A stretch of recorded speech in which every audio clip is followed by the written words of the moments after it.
শিক্ষার্থী, আজকে তোমাদের জন্য পার্টস অফিস থেকে আরও একটি গুরুত্বপূর্ণ ক্লাস নিয়ে উপস্থিত হয়েছি।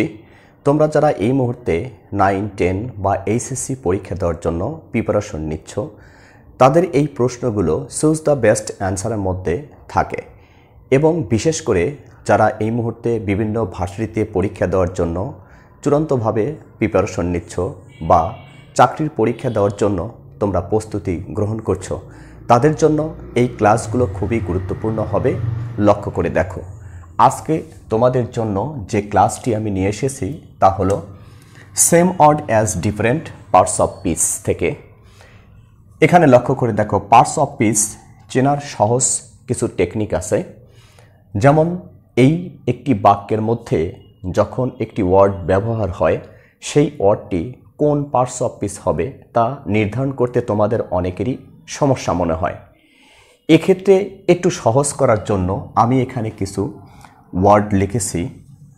এগুলো তোমাদের একটু মুখস্থ করে বা চিনে রাখতে হয়, যাতে একটি ওয়ার্ড বাক্যের মধ্যে ব্যবহৃত হয়ে কোন পার্টস অফ পিস হয়েছে তা নির্ধারণ করতে সহজ হয়।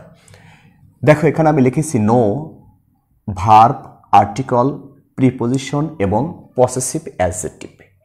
এই জিনিসগুলো তোমাদের একটু চিনে রাখতে হবে। তো নো ওয়ার্ডটি তো এমনি চিনতেই পারছো। ভার্ব, একটি বাক্যের মধ্যে সর্বদাই একটি ফাইনাইট ভার্ব দেওয়া থাকে, যে ভার্বটি তোমাদের সর্বপ্রথম কাজ হচ্ছে খুঁজে বের করা। এরপরে দেওয়া আছে আর্টিকেল। তোমরা জানো যে এ, অ্যান এবং দেকেই আর্টিকেল বলা হয়। প্রিপোজিশন, এগুলো তোমরা অনেকেই কম বেশি চেনো, যেমন of, in, with, for, from, without, by, এগুলোকে প্রিপোজিশন বলা হয়। এবং শেষে যে দেওয়া আছে পসেসিভ অ্যাডজেক্টিভ, এই পসেসিভ অ্যাডজেক্টিভগুলো তোমাদের চিনে রাখতে হবে। এখানে লক্ষ্য করে দেখো, আমি লিখেছি প্রত্যেকটি প্রোনাউন থেকেই পসেসিভ অ্যাডজেক্টিভের উৎপত্তি হয়। এখানে লক্ষ্য করে দেখো যে আই, মি, মাই, মাইন এবং মাইসেলফ, প্রত্যেকটা প্রোনাউনেরই 5টি রূপ দেওয়া আছে।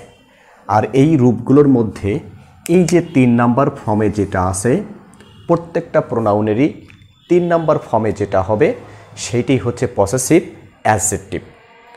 তো আজকের ক্লাসে আমি তোমাদের জন্য যে সেম ওয়ার্ডটি নিয়ে এসেছি তা হলো রাইট। এই রাইট একটি বাক্যের মধ্যে ব্যবহার হয়ে কখন কোন পার্টস অফ পিস হয়, আজকের ক্লাসে তোমাদের আমি সেটাই শেখানোর চেষ্টা করছি। লক্ষ্য করে দেখো, তোমাদের বোঝানোর জন্য আমি এখানে 5টি সেন্টেন্স লিখেছি।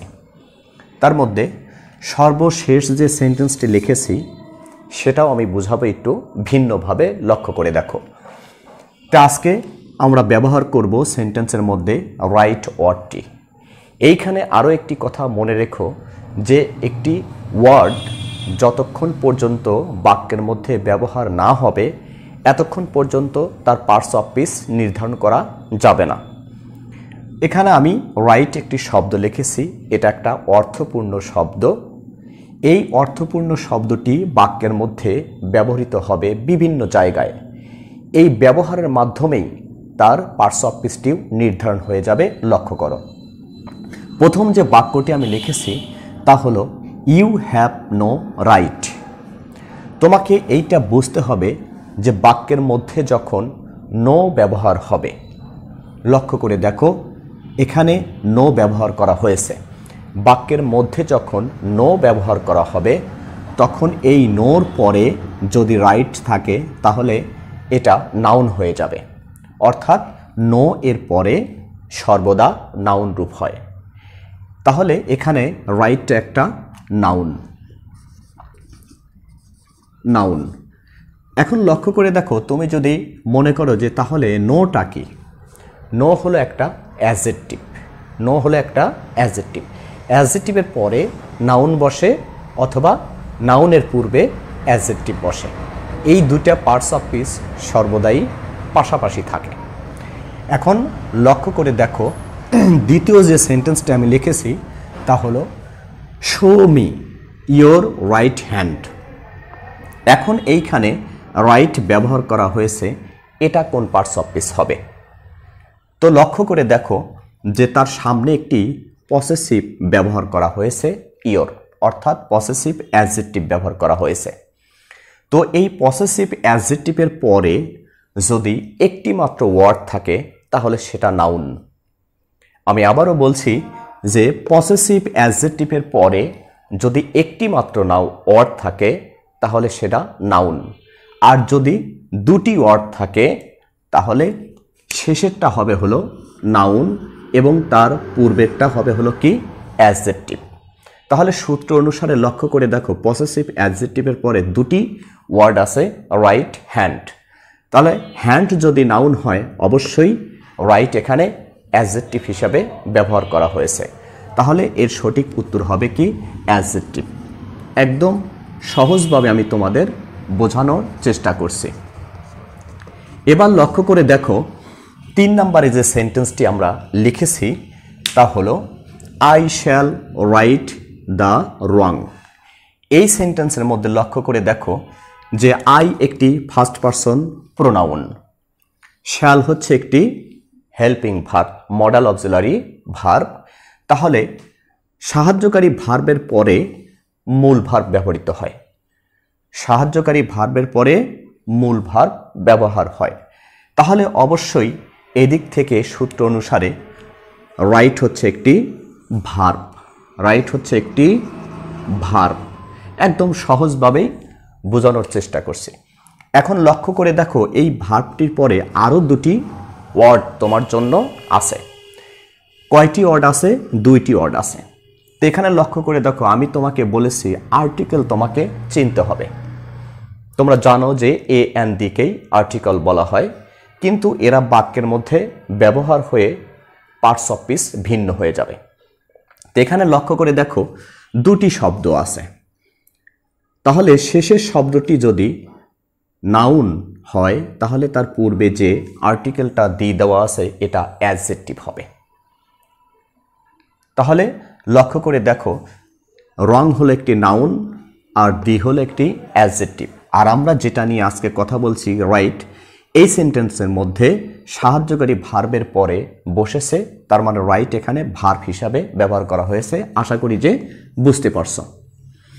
4 নাম্বার সেন্টেন্সে যেটা লিখেছি লক্ষ্য করে দেখো যে হি ওয়াকড রাইট। এইখানে তাহলে রাইটটা কোন পার্টস অফ স্পিচ হবে? তোমরা জানো যে যে সকল ভার্বের পরে অবজেক্ট না থাকে সেই সকল ভার্বগুলোকে বলা হয় ইনট্রান্সিটিভ ভার্ব। ইনট্রান্সিটিভ ভার্ব বলতে অকর্মক ক্রিয়া। তো যে সকল ভার্বের অবজেক্ট থাকে না সেই সকল ভার্বগুলোকে বলা হয় হচ্ছে ইনট্রান্সিটিভ বা অকর্মক ক্রিয়া। তো এই সকল ভার্বগুলো এরা নিজেদের অর্থ এখানে সম্পূর্ণরূপে প্রকাশ করতে পারে না, বিধায়ী তাদের সম্পূর্ণ অর্থ প্রকাশ করার জন্য অ্যাডভার্ব গ্রহণ করে। অ্যাডভার্ব গ্রহণ করলেই এই বাক্যের অর্থ সম্পূর্ণ হয়ে যাবে। তাহলে এখানে ইনট্রান্সিটিভ ভার্বগুলো তাদের অর্থ সম্পূর্ণরূপে প্রকাশ করার জন্য অ্যাডভার্ব গ্রহণ করে। তাহলে বুঝতেই পারছো যে রাইট এখানে একটি অ্যাডভার্ব, রাইট এখানে একটি অ্যাডভার্ব হিসাবে ব্যবহার করা হয়েছে। তোমাদের এই সেন্টেন্সটি বোঝানোর সুবিধার্থে নিচে আমি আরও একটি সেন্টেন্স লিখেছি, লক্ষ্য করে দেখো শি ওয়াকস স্লোলি। এটা তোমরা জানো যে অ্যাডজেক্টিভের শেষে এল ওয়াই যুক্ত হলেই সেটা অ্যাডভার্ব হয়ে যায়। তো সেই সূত্র অনুসারে স্লো থেকে স্লোলি একটি অ্যাডভার্ব। তাহলে এখন লক্ষ্য করে দেখো এখানে এই ওয়াক ভার্বেরও কোনো অবজেক্ট ছিল না, সে একটি অ্যাডভার্ব গ্রহণ করে বাক্যকে সম্পূর্ণরূপে অর্থ দিয়েছে। এবং এখানেও এই ভার্বটার পরে কোনো অবজেক্ট ছিল না, এরাও একটি অ্যাডভার্ব গ্রহণ করে এই বাক্যের সম্পূর্ণ অর্থ প্রকাশ করেছে। তাহলে এখানে স্লোলি যেমন অ্যাডভার্ব, তাহলে এখানে রাইটও তেমনি অ্যাডভার্ব হবে। তাহলে এখানে স্লোলিটাও কি হয়ে যাবে? অ্যাডভার্ব। এখানে মূলত তোমাদের আমি এই 4 নম্বর সেন্টেন্সটি বোঝানোর জন্যই যে রাইট যে একটি অ্যাডভার্ব সেটা বোঝানোর জন্যই আমি নিচে তোমাদের এই সেন্টেন্সটি প্রকাশ করেছি। তো লক্ষ্য করে দেখো, তোমরা যদি এই বিষয়গুলো একটু সুন্দরভাবে জানার চেষ্টা করো, বুঝে, তাহলে একটি সেন্টেন্সের মধ্য থেকে কোন ওয়ার্ড কোন পার্টস অফ স্পিচে আসে সেটা তোমরা খুব সহজভাবেই বুঝতে পারবে এবং নাম নির্ধারণ করতে পারবে। আজকের মতো এখানেই ক্লাস শেষ করছি। সবাই ভালো থেকো। আল্লাহ হাফেজ।